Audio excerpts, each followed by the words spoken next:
ხალხი მივესალმებით ჩვენ შემდეგ სტუმარს ბიზნესმენი ილია წულაია შემოგვერთდება პირდაპირ ეთერში. ძალიან დიდი მადლობა ბატონო ილია რომ გამონახეთ დრო და მონაწილეობთ ჩვენს გადაცემაში. მოკლედ ძალიან საინტერესო და კარგ თემაზე უნდა ვისაუბროთ. ისტორიული მოვლენა MR ჯგუფის შემოსვლა. ანუ კამპანია ტრამპის ბრენდის სასტუმროების აშენებაზე აქვს ლიცენზია, როგორც ვრცელდება ინფორმაცია და ევროპაშიც დაგეგმილი აქვს რამდენიმე Trump Tower-ის მშენებლობა ამ კომპანიას ბოდიში. ბურჯ ხალიფას მშენებლობაზე რომ არაფერი ვთქვათ, აი 6 მილიარდი ინვესტიციის განხორციელება. უამრავი ასე ვთქვათ, თანხა შემოდის ქვეყანაში, უძრავი ქონების გააქტიურება, მოყვება ამ ყველაფერზე ექსპერტები საუბრობენ. ლუქსუს სეგმენტის განაშენიანებაზეა საუბარი. გაზრდის თუ არა ეს მხარჯველ უნარიან ტურისტებს საქართველოში და ასევე უძრავი ქონებით დაინტერესებულ მომხმარებელთა რიცხვს. პირველ რიგში მოგესალმებით, მადლობა მოწვევისთვის. მართლაც ძალიან მნიშვნელოვანი საკითხია და კარგია რომ ესეთი ასე ვთქვათ პოზიტიური აჟიოტაჟი გამოიწვია ამ თემამ ჩვენ ქვეყანაში. შეიძლება ითქვას და მე დაგეთანხმებით იმაში, რომ მართლაც ისტორიული დღე არის ქართული დღე თუ კვირა ქართული ასე ვთქვათ ინვესტიციების ისტორიაში.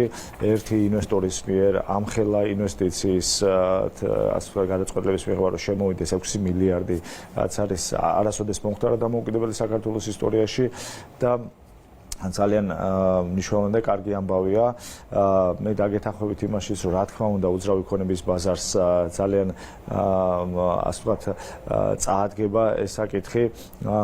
ძალიან ასე ვთქვათ ეგრეთ წოდებული სხვა საფეხურზე აიყვანს, როგორც პრემიუმ უძრავი ქონების ბაზარს, ისე არსებულ ბაზარს და სხვა ასე ვთქვათ ფოკუსირების ქვეშ მოაქცევს. თუ აქამდე გარკვეული უცხოურ ბაზარზე ქართული დეველოპერები ჩვენ ვზრუნავდით და გარკვეული უცხოელი ასე ვთქვათ მომხმარებლები ყავდა, ეხლა კიდევ უფრო საინტერესო გახდება უცხოელი მომხმარებლებისთვის. არა მარტო MR-ის პროექტი, რომელსაც აკეთებს და ძალიან მაგარ პროექტს გააკეთებს არც უნდა, არამედ სხვა დეველოპერების პროექტიც და მოიქცევა ფაქტიურად მსოფლიოს ერთ-ერთი ყველაზე დიდი კომპანიის მომხმარებლების ფოკუსირების ქვეშ საქართველოს და MR-ის შემოსვლა, MR-ის ასე ვთქვათ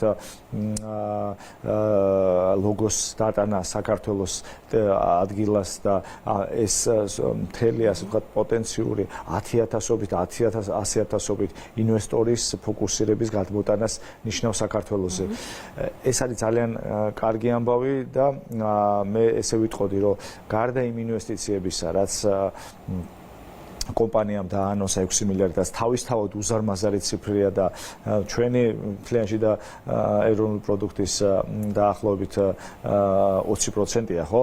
და უზარმაზარი ციფრია.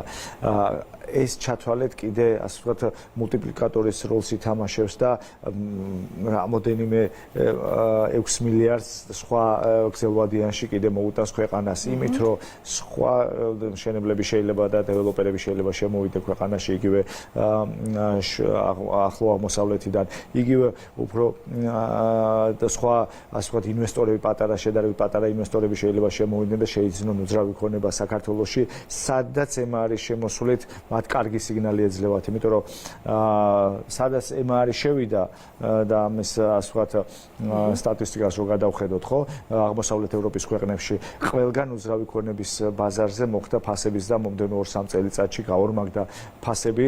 აქედან გამომდინარე უკვე იმ ინვესტორებისთვის, ვინც MR-ის და დუბაის ზოგადად და ახლო აღმოსავლეთის ბაზარს უყურებს, საქართველოში MR-ის შემოსვლით უკვე ინდიკატორია, რომ საქართველოშიც მომდენო წლების განმავლობაში უძრავ ქონებაში ფასები გაიზრდება და კარგი დრო არის, რომ შეიცინონ. ამიტომ ჩვენთვის დეველოპერებისთვისაც და არსებული ბიზნესისთვის ძალიან კარგია იმ თვალსაზრისით, რომ ახალი კიდევ ერთხელ ხაზს უსვამ, ახალი ასე ვთქვათ ხაზი გაიხსნა უცხოელი პატარა ინვესტორების, რომლებიც დაინტერესებული არიან არა მარტო ინვესტირებით და ბიზნესის გაკეთებით, არამედ უბრალოდ უძრავი ქონების შეძენით და შემდგომ გაქირავებით თუ უფრო ძვირად გაყიდვით, როცა ფასი გაიზრდება. კი ბატონო. ნუ ასეთი მასშტაბის ინვესტიცია სჭირდება 50,000-ზე მეტი სამუშაო ადგილი, როგორც საუბრობენ, ვინ დასაქმდება, იქნება თუ არა უმეტესობა საქართველოს მოქალაქე. იცით რატომ გეკითხებით ამას? მიზან მიმართულად ვრცელდება სხვადასხვა სახის ინფორმაციები, რომ თითქოს მუშახელი არ იქნება არა ქართველი და ასე შემდეგ. აი ამას რომ უპასუხოთ. რამდენად შექმნის ეს ასე ვთქვათ დასაქმებულთათვის ქართველებისთვის ადგილებს, სამუშაო ადგილებს.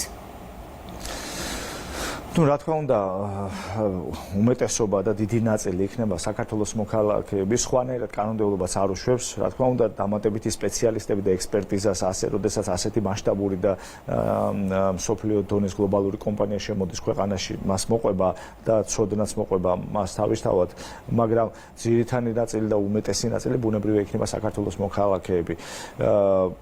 ეს რო თითქოს უცხოელები აკეთებენ, რა ვიცი, მე ვერ წარმომიდგენია, იმიტომ რომ კანონმდებლობითაც შეუძლებელია რომ 10,000-ობით ხალხი შემოიყვანოს საზღვარგარეთი და შეიძლება რამოდენიმე ასეული შემოიყვანო კონკრეტულ მენეჯერულ პოზიციებზე, მაგრამ თვითონ ვინც უნდა შეასრულოს პროექტი, მე დარწმუნებული ვარ, დიდი ნაწილი, უდიდესი უმრავლესობა იქნება საქართველოს მოქალაქეები და ეს რაც გამოიწვევს, ბუნებრივია ხო, როდესაც ამხელა ინვესტიცია შემოდის, კონკურენციას გამოიწვევს შრომის ბაზარზე უფრო მეტი დასაქმებული, უფრო მეტი ხელფასი და ალბათ ფასის ზრდასთან ერთად, უძრავი ქონების ფასის ზრდასთან ერთად, როდესაც ამ პროექტის განხორციელება დაიწყება, სავარაუდოდ გაიზრდება ასე ვთქვათ მუშახელის და ხელფასების ზრდაც ამ სფეროში, დეველოპმენტსა და მშენებლობის სფეროში, რაც ბუნებრივია თითოეულ ჩვენ მოქალაქეზე, ისევე როგორც უკვე დასაქმებულ ამ სფეროში დასაქმებულ ხალხზე აისახება, ისე მომავალ დასაქმებულ ადამიანებზეც აისახება და ამ ხრივად ძალიან პოზიტიურია და რა თქმა უნდა შემოსავალი თითოეულ მოსახლეზე,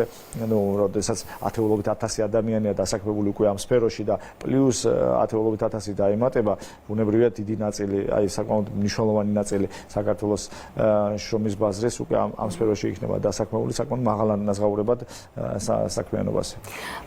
ბატონო ილია, თქვენ ასე ვთქვათ პოზიციონირებთ როგორც ერთ-ერთი შემდგარი დეველოპერი.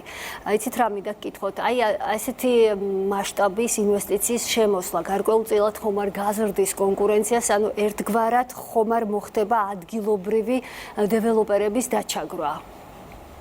აი კონკურენციის ნაწილი მაინტერესებს. რა თქმა უნდა, ნებისმიერ კონკურენციას მივესალმები, ჩვენ კომპანია შექმნის დღიდან კონკურენციაში და ასე ვთქვათ, საერთო კონკურენციაში, ასე ვთქვათ, ვიმკვიდრებთ თავს, უკვე არსებული კომპანიების რაოდენობა დეველოპერების მარტო თბილისის ბაზარი დაახლოებით 200-მდეა და კონკურენცია პირიქით გაზრდის ხარისხობრივად. ჩვენ მივესალმებით ამას.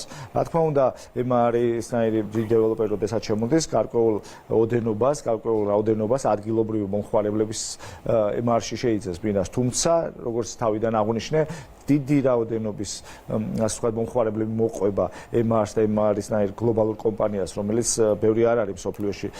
მე ვიტყოდი, რომ ემარი არის გლობალური ბრენდი და მასზე ცნობილი დეველოპერული კომპანია მსოფლიოში ჩემთვის ცნობილი არ არის. და ემარისნაირ ბრენდს და ემარისნაირ კომპანიას მოყვება საკუთარი მომხმარებლები, რომელიც არის ასეულობით 1000, ათეულობით 1000 კი არა, ასეულობით 1000. შესაბამისად ადგილობრივს გადაიყვანს და რაღაც ბინოს მიყიდის ადგილობრივს, მაგრამ გაცილებით მეტ შემოიყვანს, რომელიც ემარშიც იყიდის და ემარის გარდა იყიდის სხვა დეველოპერებს, მათ შორის ჩვენთან და სხვებთან. ამიტომ ჩვენი мотиваციაა, რომ კონკურენცია გაუწიოთ და ემარისნაირ გლობალურ ბრენდს კონკურენცია გაუწიოთ, ხარისხობრივად კიდევ უფრო მეტად უნდა დახვეწოს მშენებლობა ქართველმა დეველოპერებმა და ეს არის პირიქით мотиваცია, რაც უფრო ძლიერი და მაღალი დონის კომპანია შემოდის, უფრო მაღალი დონის პროდუქციით უნდა გაუწიო კონკურენცია და მაღალი დონის კომუნიკაციით, მაღალი დონის სერვისით და ასე შემდეგ და ეს გააჯანსაღებს ბაზარს და ჩვენ მზადა ვართ, ჩვენ კონკურენციაში ვაკეთებთ ბიზნეს დასაწყისიდან და შესაბამისად მზადა ვართ კონკურენციისთვის ემართან. და ბოლო შეკითხვა, რა ბენეფიტი აქვს ეროვნული ვალუტის გამყარების თვალსაზრისით მსგავსი ბრენდულ ინვესტიციის შემოსვლას?